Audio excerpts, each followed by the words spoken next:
You can hear us? Yeah, I got you, Luke. All right. Well, thank you, Mark and Charlie and Joe, for joining. We're joined by Joe Katuska following our third and final day of the draft. So, Mark and Charlie, any questions? Fire away. Joe, what'd you think? You got it all done, 21 picks. Just a broad overview of what you got and what you're happy with. Well, I think I'm real happy with the process and the way the guys continued to fight all the way through the draft. We always, continue messaging to our guys that there are big leaguers on the board still after day two. It's our job to find out which ones they are and try to get them to us. I saw something recently that was just like looking at how many guys over the last 3 years from day three have had nice runs in your system. Blake Dunn, a bunch of other guys as well. What is it just over the overall approach as you try to find these big leaguers? Like I said, we really, dig in on it after day two. All of our area scouts kind of circle back with the players and let their regional cross checker know which ones they're really interested in and which ones they think have that ability to impact the system. As we get deeper into the draft, we're leaning on, the work that we do with our model, identifying players, analytically that might have slipped through the cracks. The makeup work that our guys do, finding the ones that really fit into our system and are the types that we think can be additive. And then just, keeping going and continuing the process and never feeling complacent at any point there. I think that's what's led to, some of those good results of guys that are, later picks or even after the draft guys like, Herdebeest or Spires or something like that, just knowing that the work's not ever done. I'm going to ask you to single out maybe one guy or two. Is there one particular prize, kind of like Sirota yesterday, that kind of fell into your hands on day three? I would say, we're optimistic to be able to sign a bunch of these guys. I don't think we're going to be able to get them all, but I would start with, kind of the two high school guys up top, 11th rounder Edgar Colon, and then the 14th rounder Adrian Arizaga. Those are guys we're pretty excited about. We think we'll be able to get to the finish line and get them signed. But Edgar's really projectable right-handed pitcher. From the Miami area. I think he actually went to the same high school that Alek Manoah did. We've seen him up to 96. He has a starter delivery. He has 3 pitches. He's a projectable kid. There's a lot to work with there. Type of guy that we really like to get, especially as we keep going deeper into the draft. There just aren't that many high school players that you can really target. And then Arzaga is a shortstop from Puerto Rico with power and a plus arm. He has good actions in the field. Again, another exciting guy.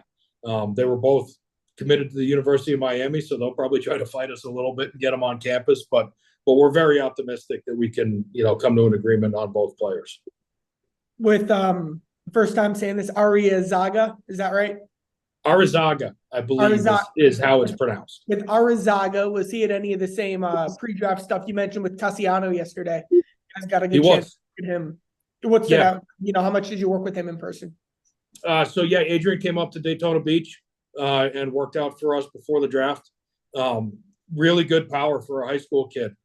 He was rattling them off the top of the top of the cages or building back behind left field there. And it's hard to do that when you get into a pro park with as many people around as we do have at all these workouts. It can be pretty nerve-wracking for the college guys and especially for the high school kids.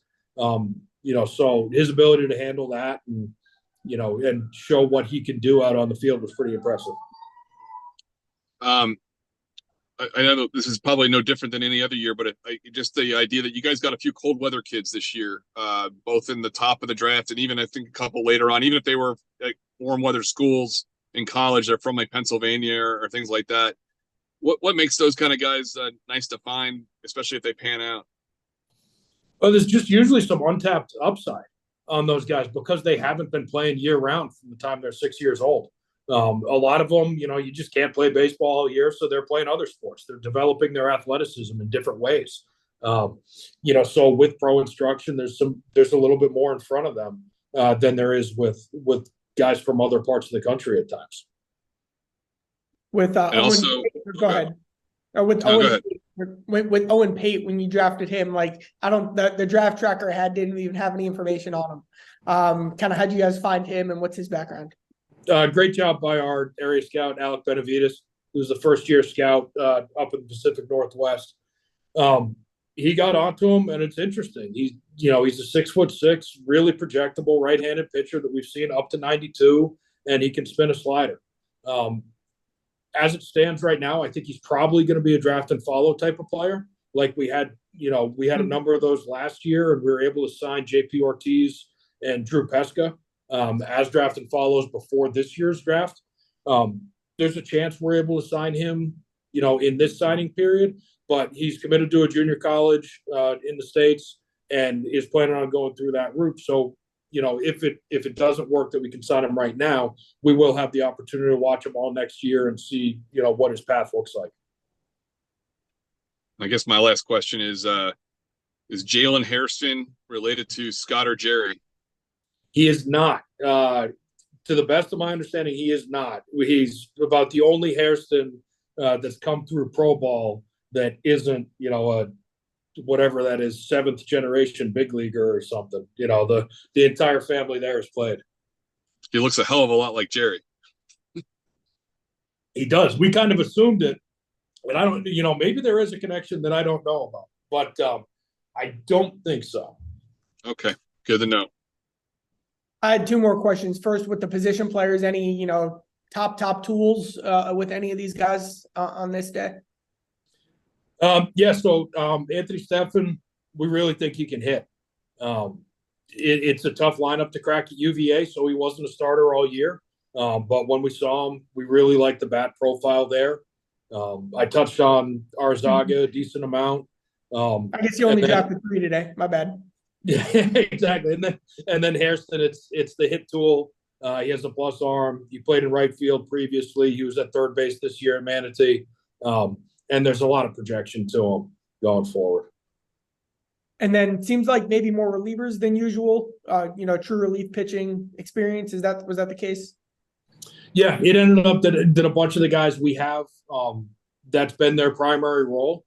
And they were just the best ones that stacked up. It's, like I always tell you, we prioritize starting pitchers. It's really hard finding those starting pitchers outside of the top 10 rounds. So we prioritize guys with stuff that throw strikes. And I think we got a decent number of them there. We've seen Will Cannon up to 98, primarily in a pen role. Jordan Little, very good fastball characteristics with velocity.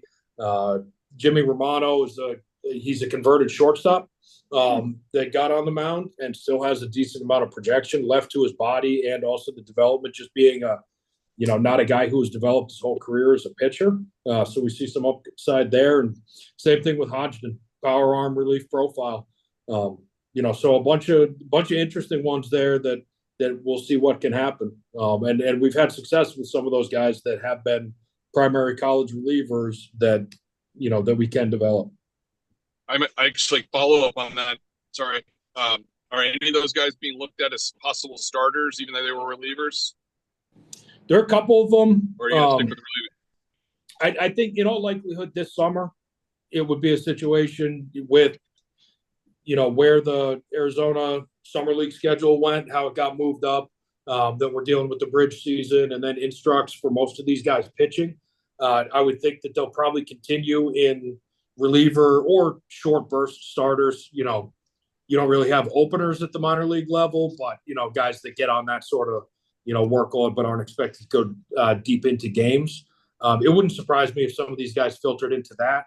But then we'll make that determination as we go out of instructional league and create those player plans for each one of these players, what we think we can develop them as moving forward into spring training next year.